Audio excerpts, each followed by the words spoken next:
né? No IBEF não existe um produto, um programa, uma iniciativa que seja de uma pessoa, é um grande grupo de pessoas que trabalham em conjunto para desenvolver. Mas eu acho que o IBEF Jovem, sem sombra de dúvida, foi a iniciativa mais importante que eu fiz no IBEF.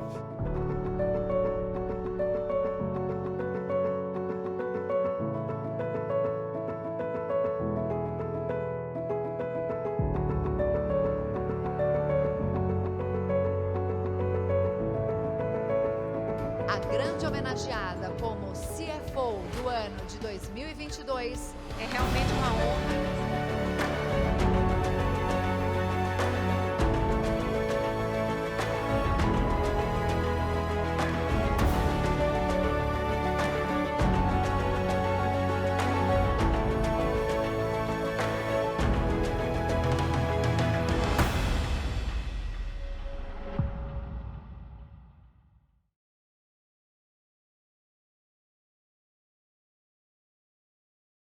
Meu primeiro contato com o IBEF foi participando dos eventos socioesportivos, em que eu ia nas viagens com meu pai ainda criança, ainda na década de 80. Um pouco mais para frente, eu passei a frequentar os eventos já como associado e participando dos eventos técnicos, procurando conteúdo, procurando um pouco de relacionamento, mas principalmente entender as práticas emergentes do mundo do mercado financeiro e de finanças, né?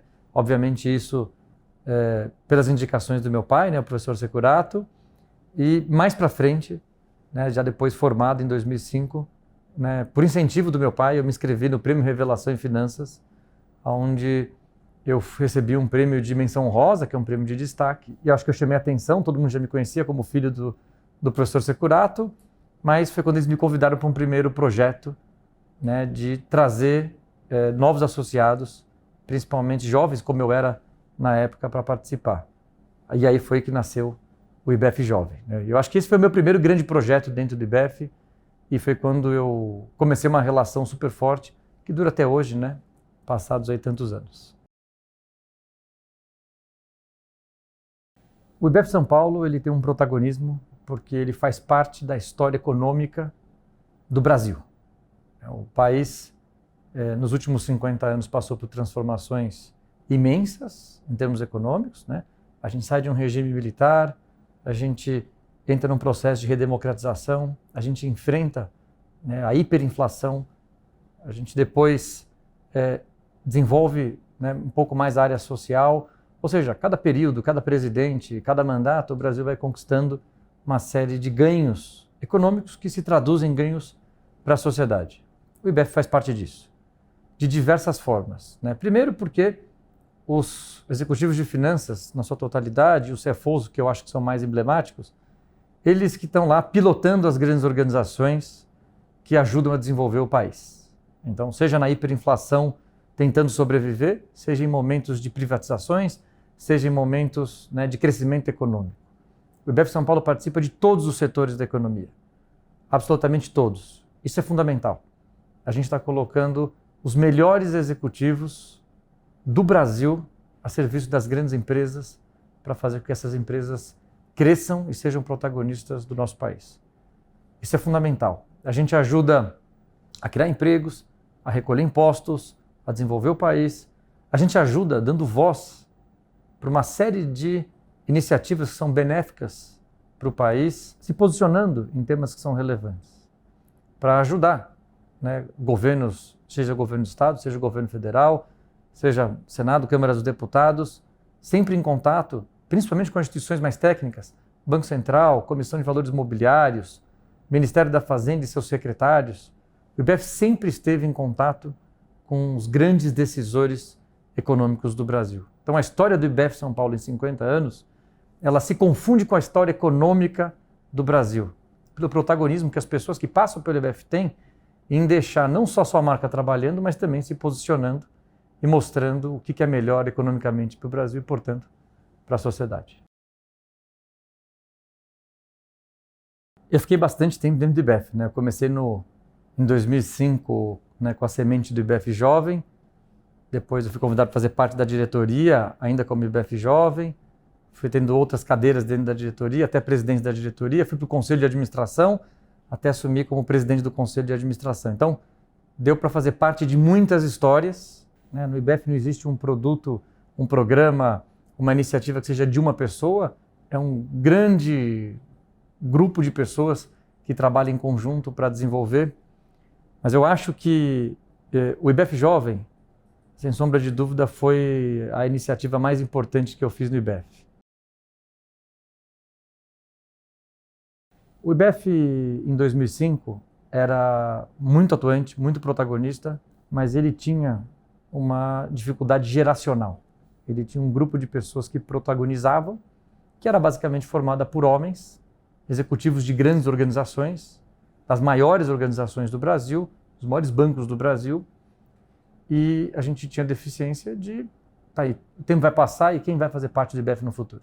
Essa foi a semente que um conjunto de pessoas me deram, né? Professor Kehler, o Walter, o Bifulco e tantas outras pessoas que me ajudaram e falaram: a gente precisa trazer uma nova geração para o IBEF. Então, fundar o IBEF Jovem foi, junto com outras pessoas interessantes, né? O Calado estava com a gente, o Guto Miranda, Léo Barros, acho que nós 4 que estávamos juntos ali para fazer o IBEF Jovem, ela foi fundamental porque a gente não só conseguiu incluir uma série de jovens que não conseguiam entrar, não se sentiam convidados, não conheciam o IBEF, porque achavam que isso era para executivos muito mais sêniores, como a gente abriu a porta para diversos outros grupos também poderem participar. Do IBEF Jovem vem a semente do IBEF Mulher.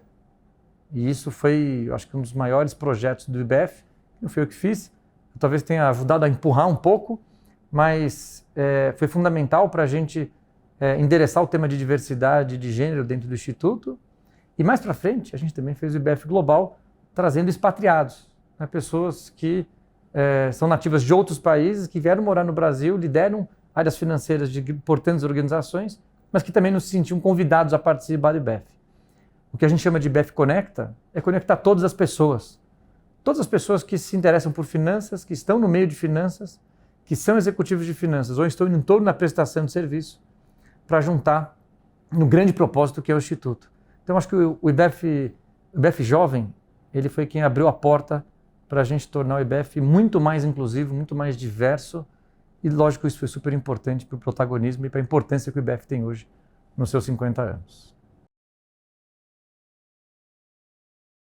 O Brasil sempre passou por momentos muito difíceis, né? O IBEF teve que estar do lado do Brasil passando por esses momentos, né? Eu lembro quando a gente fez o prêmio Golden Tombstone, que era para premiar as melhores operações do mercado financeiro do ano. Foi um ato de coragem, né? A gente lançou o prêmio num ano que não teve nenhuma operação de ações na Bolsa de Valores. Não teve nenhum IPO, nenhum follow-on, nenhuma grande operação de ações naquele ano. Então a gente já sabia que a gente não tinha operações para premiar, mas a ideia de lançar o prêmio era muito importante, né? Isso foi quando eu estava no meu último ano da diretoria, como presidente da diretoria. Na pandemia, foi um momento, obviamente, muito difícil para a humanidade, para o mundo, para o Brasil, e obviamente que foi difícil para o IBEF. Eventos, conteúdo e relacionamento, ele tem muita força no presencial, principalmente o relacionamento. E eu acho que o Serafim, que era o diretor-presidente, né, da diretoria, ele com todo o grupo foi muito feliz em propor alternativas digitais, online, no momento em que as pessoas elas passaram a consumir conteúdos digitais numa frequência muito maior. O IBEF conseguiu ser protagonista e dar essa resposta para os seus associados com eventos de primeira linha, né, sempre com temas super relevantes, num formato que a gente ganhou bastante abrangência e muito interessante, né? A gente teve recordes de público durante a pandemia, porque a gente de fato conseguiu fazer não só as pessoas participarem, mas também trocarem. E a gente conseguiu fazer também o relacionamento acontecer durante a pandemia. Acho que depois da pandemia o IBEF ficou ainda mais forte. Eu acho que o IBEF sempre se posicionou em situações difíceis, sempre teve presença na mídia. Eu lembro ainda, quando eu entrei no IBEF, no final da década de 90, pessoas que estavam na liderança do IBEF no Jornal Nacional, né, da Rede Globo, que era o jornal, né, de fato de grande audiência, e o IBEF protagonizando. Mais recentemente, eu acho que o nosso posicionamento com relação aos atos antidemocráticos de janeiro, né, de 2023 talvez tenham sido muito importantes. Acho que tem uma mudança de postura. Não basta você ser contra alguma coisa, é importante que a gente se posicione com relação ao tema. Então, é claro que o IBEF é uma instituição democrática, ninguém tem dúvida que as pessoas que estão dentro do IBEF são pessoas que são em prol da democracia, mas isso não é mais suficiente nos tempos de hoje. Hoje é importante a gente se posicionar e falar, nós somos democráticos, nós somos pró-democracia e nós somos contra quem é antidemocrático. Eu acho que o que a gente fez na carta de repúdio aos atos, né, de invasão do Congresso é um posicionamento importante. Não é uma prática econômica que está sendo abalada diretamente ou financeira, que pudesse ser um tema diretamente do IBEF, mas a gente precisa lembrar que o IBEF tem uma representatividade econômica fundamental e ele tem que ter uma postura diferente de se posicionar em temas que são relevantes para a sociedade como um todo. Eu acho que o IBEF tem um elemento fundamental que é conseguir atrair pessoas de muita qualidade técnica, pessoas que estão em cadeiras de extrema importância, relevância. A gente não pode esquecer dos 300 CFOs que o IBEF São Paulo tem, isso soma praticamente 25% do PIB brasileiro em relação de riqueza.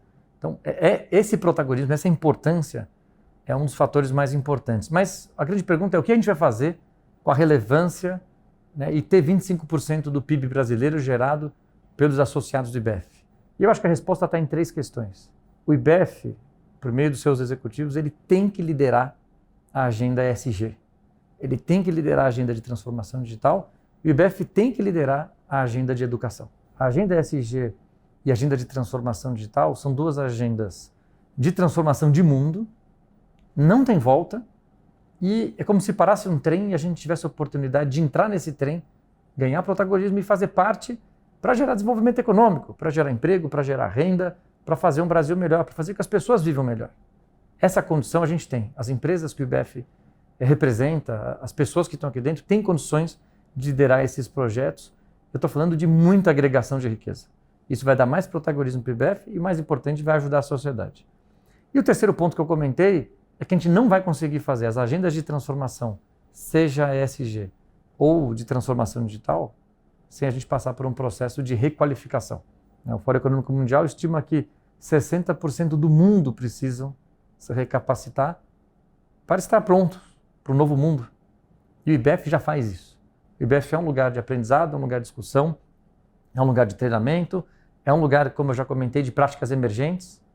Então o IBEF ele tem que continuar sendo representativo com pessoas que têm a capacidade, que têm a vontade, que estão nas grandes cadeiras, mas ao mesmo tempo tem que pregar as grandes questões para o desenvolvimento do IBEF e do Brasil. Além do IBEF ter pessoas que são muito boas em termos técnicos, na grandeza delas, a gente também tem pessoas que são muito legais. A gente tem pessoas que são bacanas, pessoas que são do bem, pessoas boas e boas pessoas, né, acima de tudo. Acho que esse é o grande sucesso do IBEF. Né, ter pessoas que, quando a gente se relaciona, a gente tem sentimentos extremamente positivos de estar junto com elas, a gente se sente bem, a gente quer voltar, a gente quer estar perto, a gente quer fazer parte. Né? Não só porque o resultado do projeto é bacana, mas porque, no fundo, a gente constrói, né, amizades que duram muito mais o tempo do que a contribuição que a gente está fazendo lá.